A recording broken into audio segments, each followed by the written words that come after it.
mag-umpisa muna tayo mga bossing. Doon sa medyo, ito hindi kainitan to no? Sakto lang ho mga kababayan. Pero iinit po ang alam ko, iinit ang ulo ng mga DDS. Kasama na po ang dating Pangulong Duterte. Kasama na po ang lahat-lahat ng samahan nila. Ayan, ICC, crowdsourcing evidence versus Duterte, mga kababayan. Ayan. Mas lalo po nilang pinapalawig, mga bossing, yung paggagilap nila ng mga ebidensya at yung mga gustong tumestigo laban kontra, no? Kay dating Pangulong Duterte para po doon sa panahon na mga nangyari nung siya ay nakaupo pa, mga kababayan. Ano po ginawa nila? Ito, paspasan lang po, no? Papakita ko sa inyo to. Oh, ayun. Saan ba yun? Ito, ayan, oh. Naglagay sila ng kumbaga parang poll, mga bossing, oh. ICC Witness Appeal. Oh, parang makikita nyo na. Instant! Sa inyong mga laptop, sa inyong mga cellphone. Oh, madali, sabi nakalagay dito. Which language do you prefer to use? Aling wika ang mas gusto ninyong gamitin? English or Filipino? I'm not a robot.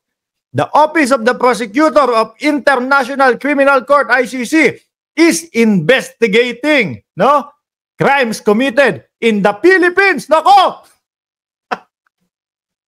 Sabi siguro ng iba dyan, eto namang vlogger na to, sigaw naman. Na-excite lang ho, mga kababayan. Nagiging masaya lang po, mga bossing. Bakit ho? Eh Mark, ikaw dati nakasuporta ka dati sa dating Pangulong Duterte, tapos ngayon masaya ka na iniimbestigahan ng International Criminal Court. Eh tayo naman po, mga kababayan, doon lang tayo sa tama. Ano? Doon lang po tayo sa tama. Alam natin na sinuportahan ni Mark Ramos ang mga Duterte dati. Pero po, pagka meron ng mga hindi kayang sagutin, iniiwasang sagutin. Oh. Medyo questionable na po sa atin yan, mga kababayan. No? Meron ng mga pagbibintang, meron ng paninira. Hindi na po tayo sumusuporta sa ganyan, mga boss. O, ayan na. Duktong-duktongin nyo. Pagkabit-kabitin po natin, mga kababayan. Yung dati, sabi ng DOJ, paglapag ng ICC dito sa Pilipinas at kumilos sila ng hindi kaaya-aya. Poposasa namin sila. No? Mga ilang buwan ang nakalipas ay pag-aaralan. Yung pagpasok ng ICC o pag-serve ng warrant of arrest. Noong mga sumunod na mga panahon na, makikipagtulungan na po, mga kababayan. Tapos makikita pa ng mga kababayan natin, no? Ito ho, mga bossing, ang nakikita ko dito, mas dadami yung reklamo, mas dadami yung makikipagtulungan. Eh kasi nga ho, mga kababayan, unang-una, ramdam na nila na patas na ang gobyerno ngayon. Ramdam na nila na, naku, may laban na tayo dito. Hindi porket tayo ay mahirap, wala tayong laban. Dati yun sa panahon ng dating Pangulong Duterte. Pero ngayon, sa gobyerno ni Bongbong Marcos, mga bossing, maliit man o malaki, basta't nasa tama ka, meron kang karapatan. Di ho ba, Ma'am Chris Rose at Shiro Kansaki at Victoria Castro? Tuloy natin to. The Office of the Prosecutor of the International Criminal Court is investigating crimes committed in the Philippines as part of the war on laban kontra droga between November 11 hanggang March 2019. Naku! Ito yung sinasabi ng mga DDS na hindi na tayo parte ng jurisdiction yan. Kaso nga lang po, mga kababayan, no? Bago bumitaw ang dating Pangulong Duterte, from 2016 hanggang 2019, nag-iimbestiga na sila, no? Doon sa mga nangyaring madugo na naganap nung panahon ng dating Pangulong Duterte na tinago nila sa ngalan ng laban kontra droga. At madami nagsasabi, eto daw naging laban kontra droga ng dating Pangulo. Kumbaga, parang lang to, clean up lang daw ho, mga kababayan, para yung kanilang negosyo. Ewan ko kung anong negosyo nila. No? Yun yung talagang mas kumamal ng pera. The information you share Sabi dito, will be reviewed. Reviewed and we will contact you if we have more questions. We will review every submission but cannot respond to everyone. In all cases, we thank you for the submission. Mapapadali na po, mga kababayan. Nasabi ni Chi, ang hitman. Oh. Mapapadali na po, mga kababayan. At nakikita ko, mas lalakas ho ang loob, mga bossing, nung kapwa natin Pilipino dito. No?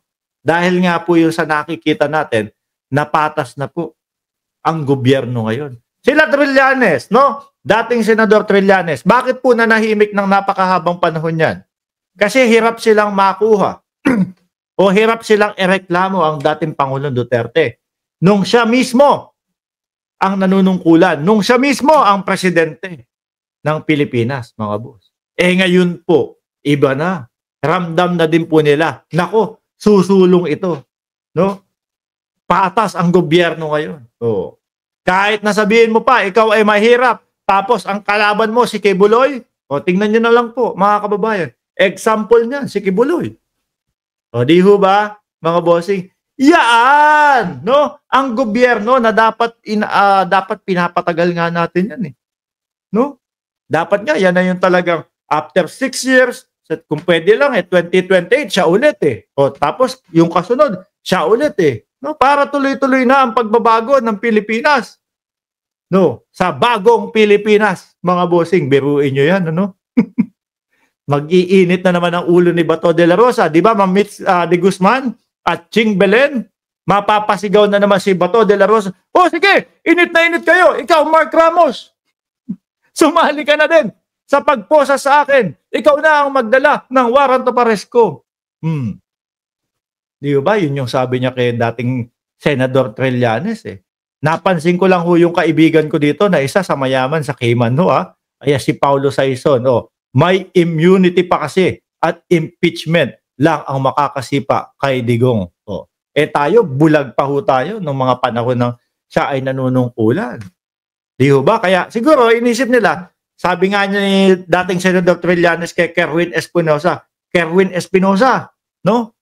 Magbabago din yung mga pahayag mo kapag nagbago ang administrasyon. Nagkatotoo nga ho, mga kababayan.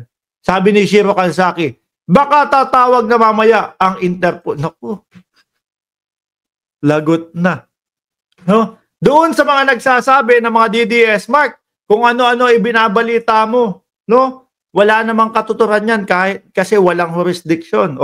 Pwede ngang makipag-ugnayan na.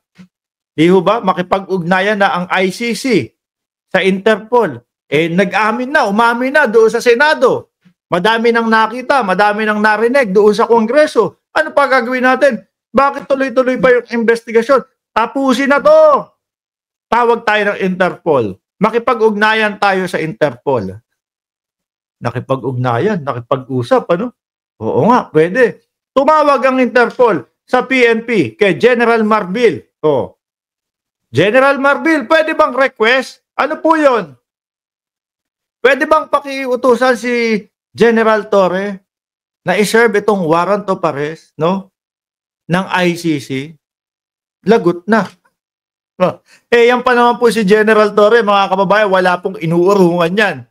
Basta nasa tama, hindi po papaano yan, papatinag yan. Nakita nyo yung ginawa nila Bato de la Rosa doon sa kunyaring hearing nila sa Davao? Di ba? Gustong ipahinto yun ni Tobats, yung paghuli kay Kibuloy. Ako ho, naniniwala, mga bossing, yun yung dahilan nung pagdayo nila doon sa Davao. Di ba? Ano sabi? Maghuhukay pa din po kami. Hindi po kami hihinto ng paghuhukay. Ayan, mga kababayan. At ito pag yan dumami ng dumami. At maraming tao ang naglista dito kasi easy access na po, mga boss. Sabi ni Just Vincent, nice buhaya shirt, Parmark. Salamat, Just Vincent.